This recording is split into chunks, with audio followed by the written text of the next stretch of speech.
സാധാരണഗതിയിൽ കേരളത്തിൻ്റെ വേനൽക്കാലം മെയ് മാസത്തോടുകൂടി ഇടവിട്ടുള്ള വേനൽ മഴയൊക്കെ കിട്ടി ഒരല്പം തണുക്കുക എന്നുള്ളതാണ് സ്വതവേയുള്ള പ്രവണത. പക്ഷേ ഇത്തവണ മുൻപുള്ളതിൽ നിന്ന് വ്യത്യാസമായിട്ട് ഇതുവരെയുള്ള വേനൽക്കാലം വളരെ കഠിനമായിരുന്നു എന്ന് മാത്രമല്ല, ഒരു തണുക്കാനുള്ള പ്രവണത ഇപ്പോഴും കാണിക്കുന്നില്ല എന്നുള്ളതാണ്. ചില പ്രദേശങ്ങളിൽ ഇടവിട്ട് വേനൽ മഴയുണ്ട് എങ്കിൽ പോലും അന്തരീക്ഷം വളരെ കലുഷിതമാണ്. പല സ്ഥലത്തും 40 ഡിഗ്രി സെൻറ്റിഗ്രേഡിന് മുകളിലേക്ക് ഊഷ്മാവ് ഉയരുന്ന സാഹചര്യമുണ്ട്. അതിൽ തന്നെ കേരളത്തിലെ 2 ജില്ലകളിൽ ഉഷ്ണതരംഗം പ്രഖ്യാപിച്ചിട്ടുണ്ട്.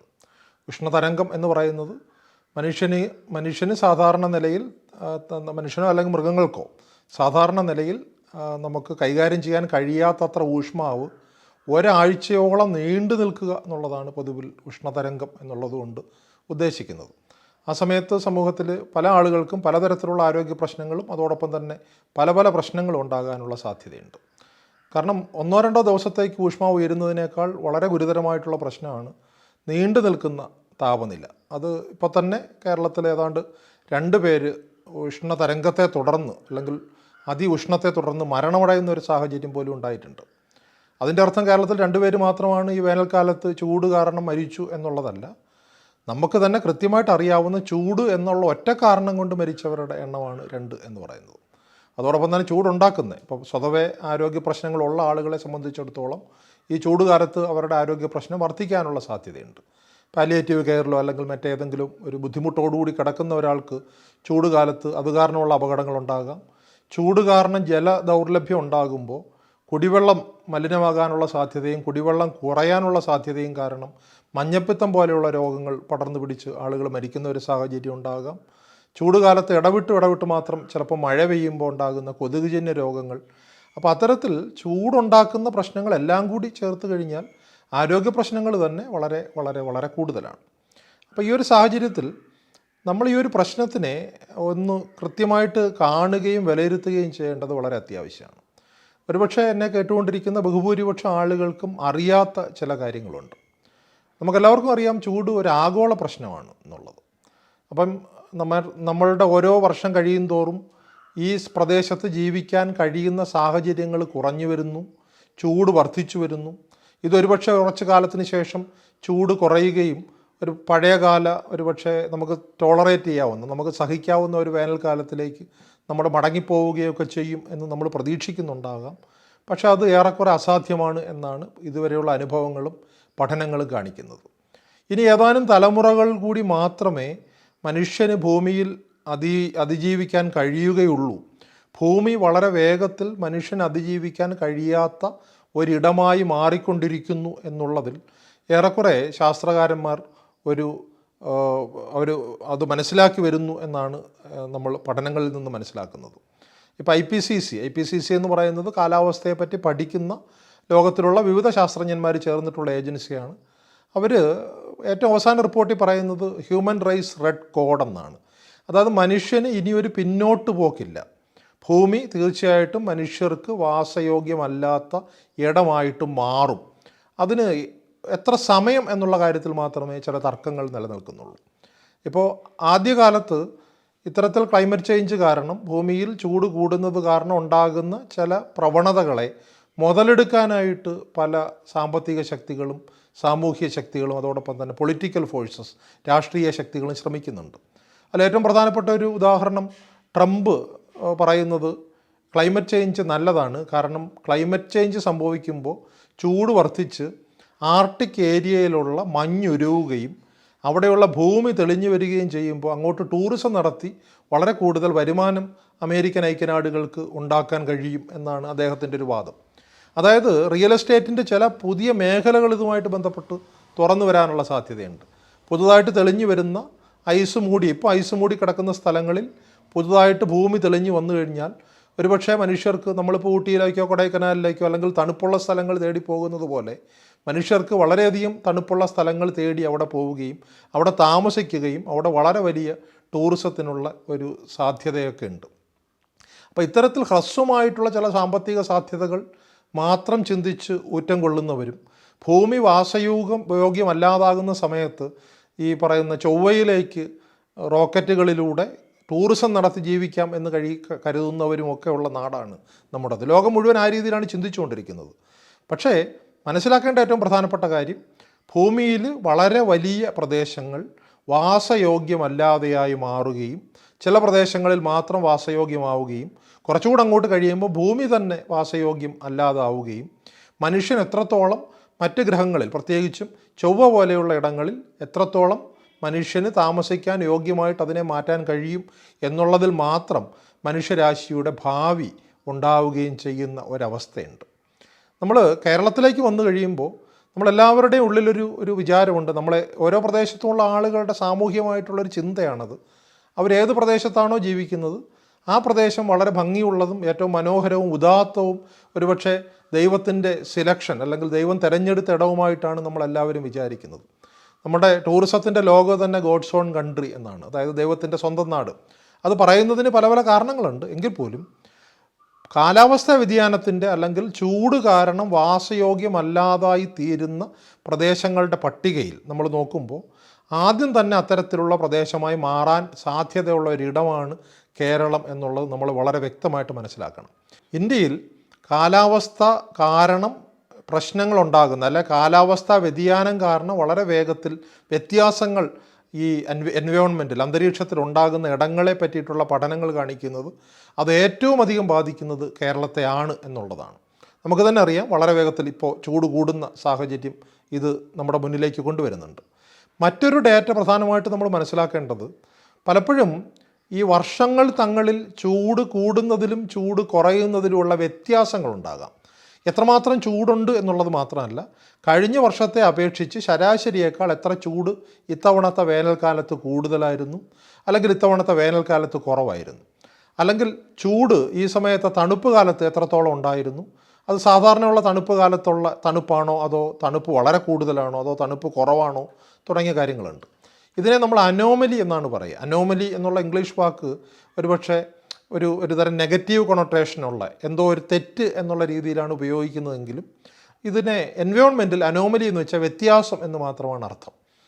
അതായത് നമ്മളിതിൻ്റെ ടെമ്പറേച്ചർ അനോമലി കേരളത്തിൽ ഉണ്ടായിട്ടുള്ള 21-ാം നൂറ്റാണ്ടിലെ ടെമ്പറേച്ചർ അനോമലി പരിശോധിച്ചാൽ അതെല്ലാ സമയത്തും പോസിറ്റീവ് ഡിഫ്ലക്ഷൻ ആയിരുന്നു എന്നാണ് ഇതിനെപ്പറ്റി പഠനം നടത്തുന്ന ശാസ്ത്രകാരന്മാരെല്ലാവരും പറയുന്നത്. പോസിറ്റീവ് എന്ന് വെച്ച് കഴിഞ്ഞാൽ നല്ലത് എന്നുള്ള അർത്ഥത്തിലല്ല, കൂടുതൽ എന്നുള്ള അർത്ഥത്തിലാണ് പ്രയോഗിച്ചിരിക്കുന്നത്. എന്നുവെച്ചാൽ അതിൻ്റെ അർത്ഥം എന്താ?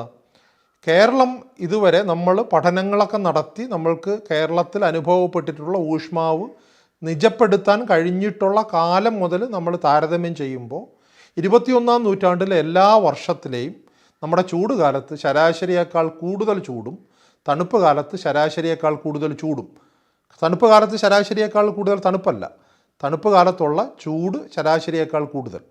അതായത് ഒരിക്കലും കേരളം സാധാരണ ഉള്ള ഒരു തണുപ്പ് കാലത്തിൻ്റെ അത്ര തണുപ്പിലേക്കോ അല്ലെങ്കിൽ സാധാരണ ഉള്ള ചൂട് കാലത്തിൻ്റെ അത്ര തണുപ്പിലേക്ക്, അതായത് ചൂട് കാലത്ത് ചൂട് കൂടും തണുപ്പ് കാലത്തും ചൂട് കൂടും, രണ്ടായാലും ചൂട് കൂടും എന്നുള്ള അവസ്ഥയിലാണ് കാര്യങ്ങൾ.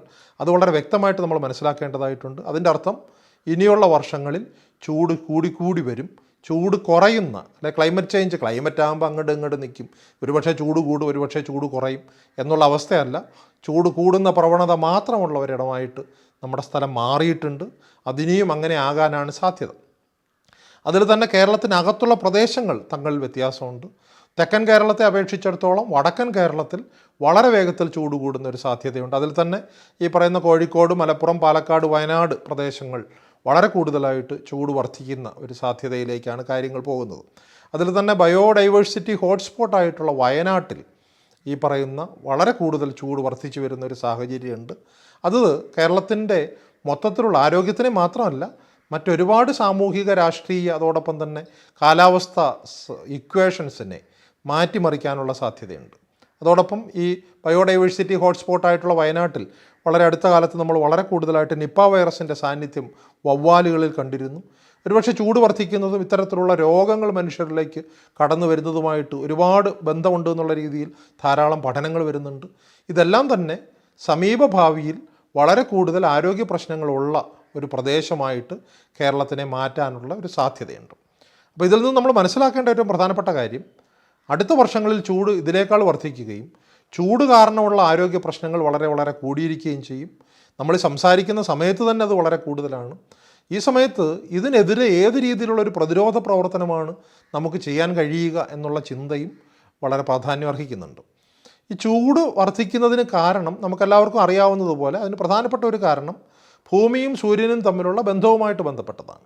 അതിനെ നമുക്ക് കാര്യമായിട്ടൊന്നും ഒന്നിൽ ചെയ്യാനില്ല. അതുകൊണ്ട് തന്നെ അടുത്ത വർഷങ്ങളിൽ ചൂട് വർദ്ധിച്ചു വരാനാണ് സാധ്യത. മറ്റൊന്ന്, സൂര്യനിൽ നിന്നും ഭൂമിയിലെത്തുന്ന ചൂട് തിരിച്ച് കളയാൻ ഭൂമിക്ക് കഴിയുന്നില്ല എന്നുള്ളതാണ് പ്രധാനപ്പെട്ട ഒരു കാര്യം.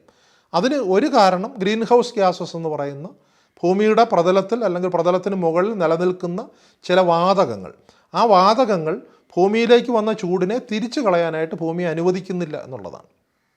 ആ വാതകങ്ങൾ വർദ്ധിച്ചു വരുന്നൊരു സാഹചര്യത്തിന് ഏറ്റവും പ്രധാനപ്പെട്ട കാരണം മനുഷ്യർ ഈ ഇത്തരം വാതകങ്ങൾ ഉൽപ്പാദിപ്പിക്കുന്നു എന്നുള്ളതാണ്. അത് വ്യവസായത്തിൻ്റെ ഭാഗമായിട്ടും വാഹനങ്ങളിൽ നിന്ന് വരുന്ന പുകയായിട്ടും അങ്ങനെ ധാരാളമായിട്ടും ഈ വാതകങ്ങൾ അല്ലെങ്കിൽ ഹരിതഗൃഹ പ്രഭാവമാണ് തീർച്ചയായിട്ടും ഇത്തരത്തിലുള്ള ഒരവസ്ഥയ്ക്ക് വളരെ കൂടുതൽ വേഗം കൂട്ടുന്നത്. അപ്പോൾ ഇത്തരത്തിൽ മനുഷ്യനിർമ്മിതമായിട്ടുള്ള വേഗം കൂട്ടലുകൾ ഈ ചൂട് കൂടുന്ന അവസ്ഥയിൽ മനുഷ്യൻ്റെ സ്വാധീനം അല്ലെ മനുഷ്യൻ എത്രമാത്രം ചൂട് വർദ്ധിക്കുന്ന ഒരു സാഹചര്യത്തിന് കാര്യങ്ങളെ പ്രദാനം ചെയ്യുന്നു എന്ന് നമ്മൾ നോക്കുമ്പോൾ കേരളത്തിലുള്ള ആളുകൾ എല്ലാവരും കൂടി പുറത്തേക്ക് വിടുന്ന ഹരിതഗൃഹ പ്രഭാവം അല്ലെങ്കിൽ പുറത്ത് വിടുന്ന വാതകങ്ങൾ കാരണമുള്ള കാർബൺ കാരണമുള്ള ഹരിതഗൃഹ പ്രഭാവം എന്ന് പറയുന്നത് വളരെ വളരെ കുറവാണ്. അതായത് നമ്മുടെ നാട്ടിൽ ചൂട് കൂടുന്നതിന് പ്രധാനപ്പെട്ട കാരണക്കാർ നമ്മളല്ല എന്നുള്ളതാണ് പ്രധാനപ്പെട്ട ഒരു കാര്യം. നമ്മൾ വിചാരിച്ചു കഴിഞ്ഞാൽ ഈ ചൂട് കുറയില്ല എന്നുള്ളതും നമ്മൾ മനസ്സിലാക്കേണ്ടതായിട്ടുണ്ട്. കഴിയുന്നത്ര ഇത്തരത്തിലുള്ള ഒരു അല്ലെങ്കിൽ അപകടത്തിലേക്ക് മനുഷ്യരാശി മുഴുവൻ നീങ്ങുന്ന സാഹചര്യത്തിൽ വളരെ കൂടുതൽ ഇത്തരത്തിലുള്ള വാതകങ്ങൾ പുറത്തേക്ക് വിടാതിരിക്കാൻ, അല്ലെങ്കിൽ ഇപ്പോൾ ഒരു ഉദാഹരണം പറഞ്ഞു കഴിഞ്ഞാൽ നമ്മൾ വീട്ടിൽ സോളാർ വയ്ക്കുന്നതിലൂടെ നമ്മൾ കാണിക്കുന്ന ഒരു സന്ദേശം എന്ന് പറയുന്നത് വൈദ്യുതിയുടെ ഉപയോഗത്തിന് വേണ്ടി സൂര്യനെ തന്നെ ആശ്രയിക്കുകയും ഹരിതഗൃഹ പ്രഭാവം ഉണ്ടാകുന്ന വാതകങ്ങൾ ഭൂമിയിലേക്ക് അല്ലെങ്കിൽ അന്തരീക്ഷത്തിലേക്ക് വിടുന്നത് കുറയ്ക്കുകയും ചെയ്യുക എന്നുള്ളതാണ്. പക്ഷെ നമ്മുടെ വീടുകളിലുള്ള എല്ലാ വീടുകളിലും നമ്മുടെ നാട്ടിലുള്ള എല്ലാ വീട്ടിലും സോളാർ വെച്ചാൽ പോലും ഇപ്പോഴുണ്ടാകുന്ന പുറത്തേക്ക് വരുന്ന വാതകത്തിൽ കാര്യമായിട്ടുള്ളൊരു വ്യത്യാസമൊന്നും ഉണ്ടാകാൻ പോകുന്നില്ല. കാരണം ഇത് നമ്മളല്ല ഇത് പ്രധാനമായിട്ടും ഇതിന് കാര്യക്കാർ അല്ലെ കാരണക്കാർ എന്നുള്ളത് കൊണ്ടാണ്. നമുക്ക് ചെയ്യാൻ കഴിയുന്നത് ഇതിൻ്റെ എന്തായാലും ചൂട് കൂടി വരും എന്നുള്ളൊരു സാഹചര്യം മനസ്സിലാക്കി, ഇപ്പോൾ തന്നെ ചൂട് വർദ്ധിച്ചിരിക്കുന്നു, ഇതിനെ നേരിടാൻ നമുക്കെന്ത് ചെയ്യാനായിട്ട് കഴിയും, ചൂട് കൂടിക്കൊണ്ടിരുന്നാൽ പോലും ഇതിനെ നേരിടാൻ നമുക്കെന്ത് ചെയ്യാൻ കഴിയും എന്നുള്ള കാര്യത്തിൽ മാത്രമേ നമുക്ക് വളരെ വ്യാപകമായിട്ട് ചിന്തിക്കാനായിട്ട് കഴിയുള്ളൂ. ചൂടിനെ നേരിടുന്നതിന് ആവശ്യമായിട്ടുള്ള സംവിധാനങ്ങൾ നമ്മൾ ഉണ്ടാക്കേണ്ടതായിട്ടുണ്ട്. ചൂട് കൊണ്ട് നേരിട്ടുള്ള ആരോഗ്യ പ്രശ്നങ്ങൾ എന്തൊക്കെയാണ് എന്ന് മനസ്സിലാക്കേണ്ടതുണ്ട്.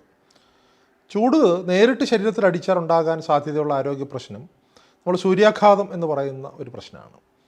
സൂര്യാഘാതം ചെറിയ തോതിലുണ്ടാകാം, സൂര്യാഘാതം വളരെ വലിയ തോതിൽ വേണമെങ്കിലും ഉണ്ടാകാം.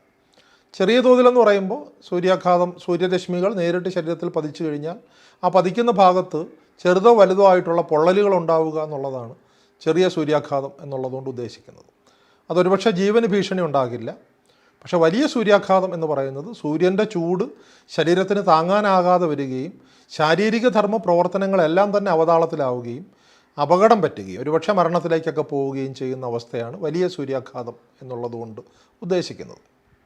അപ്പോൾ സൂര്യാഘാതത്തിന് ഏറ്റവും പ്രധാനപ്പെട്ട കാരണം നമുക്കറിയാം, സൂര്യൻ്റെ ചൂട് നമുക്ക് ശരീരത്തിന് താങ്ങാൻ കഴിയുന്നതിലും കൂടുതലാകുന്നു എന്നുള്ളതാണ്. പക്ഷെ അതോടൊപ്പം തന്നെ മനുഷ്യന് മാറ്റാൻ കഴിയുന്ന മനുഷ്യ ശരീരവുമായിട്ട് ബന്ധപ്പെട്ട പല കാര്യങ്ങളുമുണ്ട്. അതൊന്ന് വെള്ളം കുടിക്കുക എന്നുള്ളതാണ്. പല ആളുകളും അനുവർത്തിച്ച് വരുന്ന ഒരു രീതി ദാഹിക്കുമ്പോൾ വെള്ളം കുടിക്കുക എന്നുള്ളതാണ്. പക്ഷെ അതിനേക്കാൾ ദാഹിക്കുന്നതിന് മുമ്പ് തന്നെ വെള്ളം കുടിക്കുക അല്ലെങ്കിൽ സൂര്യാഘാതത്തിനുള്ള സാധ്യത മുൻനിർത്തി വെള്ളം കുടിക്കുക എന്നുള്ളതാണ് പ്രധാനപ്പെട്ട കാര്യം. വെള്ളം കുടിക്കുമ്പോൾ വെള്ളത്തിനകത്ത് ലവണങ്ങൾ, പഞ്ചസാര, ഉപ്പ് അങ്ങനെയുള്ള എന്തെങ്കിലും കലർന്നിട്ടുള്ളതോ അല്ലെങ്കിൽ കലർത്തിയിട്ടുള്ളതോ ആയിട്ടുള്ള വെള്ളം കുടിക്കാൻ വേണ്ടി ശ്രദ്ധിക്കണം. അതായത് മിനറൽ വാട്ടറോ അല്ലെങ്കിൽ വെറുതെ തിളപ്പിച്ചാറ്റിയ വെള്ളമോ കുടിക്കുന്നതിനേക്കാൾ ORS ലായനി, കരിക്കും വെള്ളം അല്ലെങ്കിൽ മോരും വെള്ളം അല്ലെങ്കിൽ തന്നെ വെള്ളത്തിൽ ഒരല്പം ഉപ്പും പഞ്ചസാരയും കൂടി ഇട്ട് കഴിച്ചാൽ പോലും നാരങ്ങ വെള്ളം തുടങ്ങിയ പാനീയങ്ങളാണ് പ്രത്യേകിച്ചും ശരീരത്തിലെ ജലാംശത്തിനെ നിലനിർത്തുക. അതിന് പ്രധാനപ്പെട്ട കാരണം ശരീരത്തിന് വെള്ളം ആഗിരണം ചെയ്യണമെങ്കിൽ അതിന് ഒരു ലവണത്തിൻ്റെ കൂടെ സഹായം ആവശ്യമുണ്ട് എന്നുള്ളതുകൊണ്ടാണ്.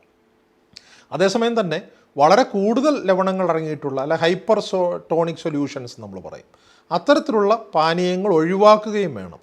ഉദാഹരണത്തിന് പെപ്സി, കൊക്കക്കോള അല്ലെങ്കിൽ വളരെയധികം മധുരം ചേർത്ത നാരങ്ങ വെള്ളം, ശീതളപാനീയങ്ങളായിട്ട് കടയിൽ കിട്ടുന്ന സാധനങ്ങൾ, ഇതൊക്കെ താൽക്കാലികമായിട്ട് ദാഹശമനത്തിന് ഒരുപക്ഷെ ഉപയോഗിച്ചേക്കാം. എങ്കിലും അത് അപകടം ഉണ്ടാക്കാനാണ് സാധ്യത. പ്രത്യേകിച്ചും ശരീരത്തിലെ ജലാംശത്തിനെ അത് വലിച്ചെടുത്ത് പുറത്തേക്ക് കളയുകയോ അല്ലെങ്കിൽ ഡയബറ്റിസ് പോലെയുള്ള മറ്റ് ആരോഗ്യ പ്രശ്നങ്ങളിലേക്ക് നമ്മളെ ദീർഘകാലത്തേക്ക് നയിക്കുകയോ ചെയ്യാനുള്ള സാധ്യതയുണ്ട്. അപ്പം വെള്ളം കുടിക്കുക എന്നുള്ളത് ഏറ്റവും പ്രധാനപ്പെട്ട കാര്യമാണ്. മറ്റൊന്ന്, നേരിട്ടുള്ള ചൂട് ഏൽക്കുന്നത് കഴിയുമെങ്കിൽ തടയുക എന്നുള്ളതാണ്.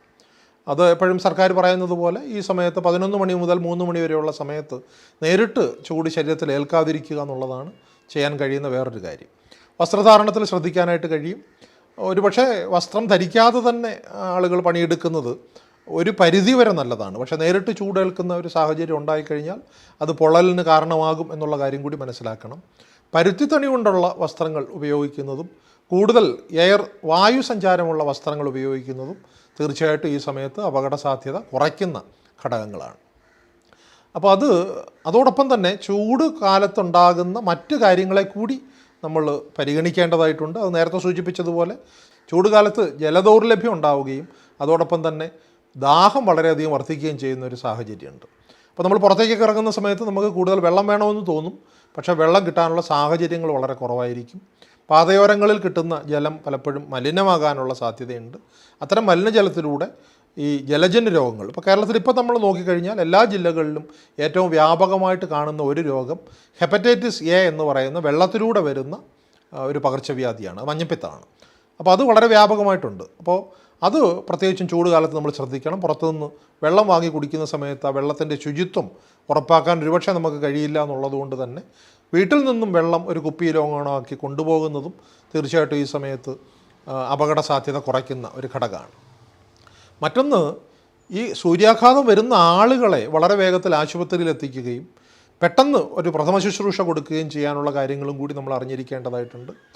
ചൂടാണ് പ്രധാനപ്പെട്ട പ്രശ്നം എന്നുള്ളതുകൊണ്ട് തന്നെ അവരെ വസ്ത്രങ്ങൾ കാര്യമായിട്ട് വളരെ ടൈറ്റായിട്ടുള്ള വസ്ത്രങ്ങൾ ധരിപ്പിച്ചിട്ടുണ്ടെന്നുണ്ടെങ്കിൽ വസ്ത്രങ്ങൾ റിമൂവ് ചെയ്യുക. അതോടൊപ്പം തന്നെ ശരീരം തണുപ്പിക്കുന്നതിനാവശ്യമായിട്ടുള്ള സംവിധാനങ്ങൾ, അപ്പോൾ അതൊരു ഫാനാകാം, അതല്ലാന്നുണ്ടെങ്കിൽ ഒരു വിശറിയാകാം, AC മുറിയാകാം, അത്തരത്തിലുള്ള ഒരു സംവിധാനത്തിലേക്ക് അവരെ മാറ്റേണ്ടതായിട്ടുണ്ട്. അവരെ ശ്രദ്ധിക്കുക. പ്രത്യേകിച്ചും അവർ പിച്ചും പേയും പറയുകയും ശരീര ഊഷ്മാവ് വളരെയധികം വർദ്ധിച്ചിരിക്കുന്ന ഒരു സാഹചര്യത്തിൽ, ഇപ്പോൾ നമ്മുടെ കയ്യിലൊരു തെർമോമീറ്റർ ഉണ്ടെങ്കിൽ അത് 40 ഡിഗ്രിക്ക് മുകളിൽ ശരീരം ഊഷ്മാവ് ഉണ്ട് എങ്കിലോ അല്ലെങ്കിൽ കൈവയ്ക്കുന്ന സമയത്ത് വളരെ വലിയ പൊള്ളുന്ന രീതിയിൽ ചൂടുണ്ടെങ്കിലോ ആ ഊഷ്മാവിനെ ഒരുപക്ഷെ പൊതുവേ ഉള്ള മാർഗ്ഗങ്ങളിലൂടെ തണുപ്പിക്കാൻ ഒരുപക്ഷെ നമുക്ക് കഴിഞ്ഞില്ല എന്നിരിക്കും. ആശുപത്രിയിലേക്ക് പോകേണ്ടതായിട്ട് വരും. അബോധാവസ്ഥയിലാണെങ്കിൽ നമുക്ക് പാനീയങ്ങൾ നൽകാനായിട്ട് കഴിയില്ല. അപ്പോൾ അതുകൊണ്ട് തന്നെ രക്തത്തിലൂടെ ഉള്ള ദ്രാവകങ്ങൾ, നമ്മൾ IV ഫ്ലൂയിഡായിട്ട് ട്രിപ്പ് എന്ന് നമ്മൾ പറയുന്ന ദ്രാവകങ്ങൾ നൽകേണ്ടതായിട്ട് വരും. ഇത്തരത്തിൽ ഈ അപകട സാധ്യത വർദ്ധിച്ചിട്ടുള്ള ആളുകളെ വളരെ വേഗത്തിൽ ആശുപത്രിയിലേക്ക് എത്തിക്കുകയും അതോടൊപ്പം തന്നെ ശരീരം തണുപ്പിക്കുന്നതിന് ആവശ്യമായിട്ടുള്ള കാര്യങ്ങൾ ചെയ്യുകയും, എന്നാൽ അപകട സാധ്യത ഇല്ലാത്ത പൊള്ളലുകളൊക്കെ ഉള്ള ആളുകൾ അല്ലെങ്കിൽ നാഡീ ഞരമ്പുകൾ പെട്ടെന്ന് ശരീരത്തിൻ്റെ പേശികൾ കൊച്ചി വലിക്കുന്നത് പോലെ കുറച്ച് നേരത്തേക്ക് മാത്രം പ്രശ്നമുള്ള ഒരാളെ സംബന്ധിച്ചിടത്തോളം ഈ പറഞ്ഞ ശരീരം തണുപ്പിക്കുന്നതിനാവശ്യമായിട്ടുള്ള പ്രവർത്തനങ്ങൾ ചെയ്യുകയും ധാരാളം വെള്ളം കുടിക്കാനായിട്ട് കൊടുക്കുകയും ചെയ്യുന്നത് ഈ അപകട സാധ്യത കുറയ്ക്കുന്നതിന് നമ്മളെ സഹായിക്കും. അതോടൊപ്പം തന്നെ നേരത്തെ സൂചിപ്പിച്ചതുപോലെ ഇനിയുള്ള കാലത്ത് ഒട്ടനവധി രോഗങ്ങളെപ്പറ്റി നമ്മൾ കരുതിയിരിക്കേണ്ടതായിട്ടുണ്ട്. അത് ചൂടുമായിട്ട് നേരിട്ട് ബന്ധമുണ്ട് എന്ന് നമുക്ക് കാണുന്നില്ലെങ്കിൽ പോലും തീർച്ചയായിട്ടും ചൂടുമായിട്ട് ബന്ധപ്പെട്ട രോഗങ്ങളാണ്. കാരണം കേരളത്തിൽ ചൂട് വർദ്ധിച്ചു വരുന്ന സാഹചര്യത്തിലെല്ലാം തന്നെ ഡെങ്കിപ്പനി വളരെ വർദ്ധിക്കുന്ന ഒരു സാഹചര്യമുണ്ട്. അപ്പോൾ അതുകൊണ്ട് തന്നെ ഇപ്പോൾ തന്നെ ഡെങ്കിപ്പനി വളരെ കൂടുതലാണ്. ഈ ചൂട് വർദ്ധിച്ച വേനൽക്കാലത്തിന് ശേഷം വരുന്ന മഴക്കാലത്ത് കേരളത്തിൽ വളരെ വ്യാപകമായിട്ട് ഡെങ്കിപ്പനി ഉണ്ടാകാനുള്ള സാധ്യതയുണ്ട്. അപ്പോൾ കൊതുക് ജന്യ രോഗങ്ങൾ ഉണ്ടാകാതിരിക്കാൻ കൊതുക് വളരുന്ന ഒരു സാഹചര്യങ്ങളൊക്കെ തീർച്ചയായിട്ടും ഈ സമയത്ത് നമ്മൾ ഇപ്പോഴേ ശ്രദ്ധിക്കണം.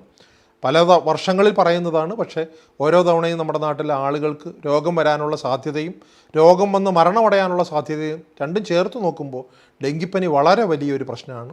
ചൂടിന് ശേഷം വളരെ വലിയ മഴ ഉണ്ടാകാനുള്ള സാധ്യത, പ്രത്യേകിച്ചും ജൂലൈ ഓഗസ്റ്റ് മാസത്തിൽ അതിതീവ്ര മഴ, ഈ ക്ലൈമറ്റ് ചേഞ്ചിൻ്റെ ഭാഗമായിട്ട് ചൂട് കൂടുക മാത്രമല്ല ചൂടിന് ആനുപാതികമായിട്ട് മഴയും കൂടും. അപ്പോൾ അതുകൊണ്ട് തന്നെ ലോകത്തെമ്പാടും മഴ അധികം വർദ്ധിക്കുന്ന ഒരു സാഹചര്യമുണ്ട്.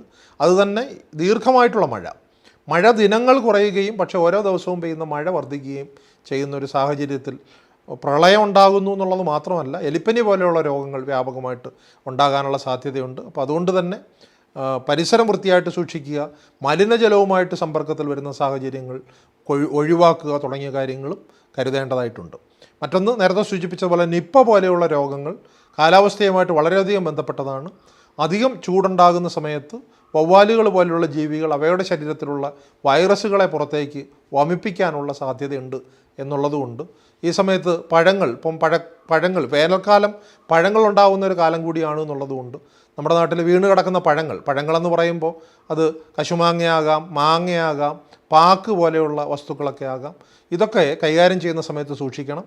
ഇതൊക്കെ എടുക്കേണ്ടി വന്നു കഴിഞ്ഞാൽ കൈകൾ സോപ്പിട്ട് കഴുകുക തുടങ്ങിയ കാര്യങ്ങളും നമ്മൾ ഇതോടൊപ്പം ശ്രദ്ധിക്കണം. അപ്പോൾ തീർച്ചയായിട്ടും രോഗങ്ങൾ വർദ്ധിക്കുന്ന ഒരു സാഹചര്യത്തിലേക്ക് നമ്മൾ ക്ലൈമറ്റ് ചേഞ്ചിൻ്റെ ഭാഗമായിട്ട് കടക്കുന്നു. ഇനി അങ്ങോട്ട് ഇത് കൂടി വരാനുള്ളൊരു സാധ്യതയുണ്ട്. അതുകൊണ്ട് എല്ലാവരും ജാഗ്രത പുലർത്തണം എന്നുള്ളതാണ് പ്രധാനമായിട്ട് അഭ്യർത്ഥിക്കാനുള്ളത്.